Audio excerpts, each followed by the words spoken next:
Hi வணக்கம். பல முதலாளிகளை உருவாக்கிய நான் உங்கள் சென்னை வண்ணாரப்பேட்டை நியூமுத்து டெக்ஸ்டைல் உரிமையாளர் பேசுறேன். 1 கிராம் பட்டுங்களா? அட போங்கண்ணே, 1 கிராம் பட்டுல பழைய ட்ரெண்டிங்ண்ணே. இப்ப பாத்தீங்கன்னா 2 கிராம் பட்டு. வாவ், 2 கிராம் பட்டு. ஆமா, 2 கிராம் பட்டு. இதெல்லாம் பாத்தீங்கன்னா பட்டு சேரியில அப்படியே காப்பி பண்ண ஒரு டிசைன்.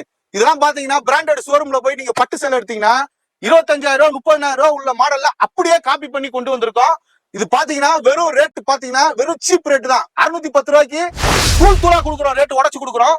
பாருங்க, இந்த ரேட்டுக்கு சவால் விட்டு சொல்றேன், யாருமே இந்த ரேட்டு கொடுக்க முடியாது. வெறும் 610 ரூபா தான். வாங்க, ஒரு 4 நாள் 5 நாள் தான் நம்ம வீடியோ போட்ட நாள்ல இருந்து சாரீஸ் இருக்கும். கடன் வந்து அழிக்குங்க. நம்ம பிசினஸ் ஸ்டைல் எல்லாமே ஹோல்சேல் தான், ரீட்டைல் பண்ணவே மாட்டேன். ஹோல்சேல் வியாபாரி வந்து எங்களை கான்டாக்ட் பண்ணி எடுத்துங்க. ஹோல்சேல்னா வீட்ல வச்சு வியாபாரம் பண்றவங்க, ஆன்லைன்ல இன்ஸ்டாகிராம்ல சேல் பண்றவங்க, வீட்லயே புட்டிக் வச்சிருக்கவங்க, இது மாதிரி யாரு வேண்டாலும் வந்து பர்ச்சேஸ் பண்ணிக்கலாம். முழுக்க ஹோல்சேல் தான். அதே மாதிரி கல்யாண கஸ்டமர், வீட்ல விசேஷம், இப்ப காலேஜ் கல்ச்சுரல்ஸ்க்கு எனக்கு பல்கா வேணும், மொத்தமா வேணும்னாலும் வந்து பர்ச்சேஸ் பண்ணிக்கலாம். போன் நம்பர் டிஸ்பிளேல இருக்க அட்ரஸ் நம்ம கீழே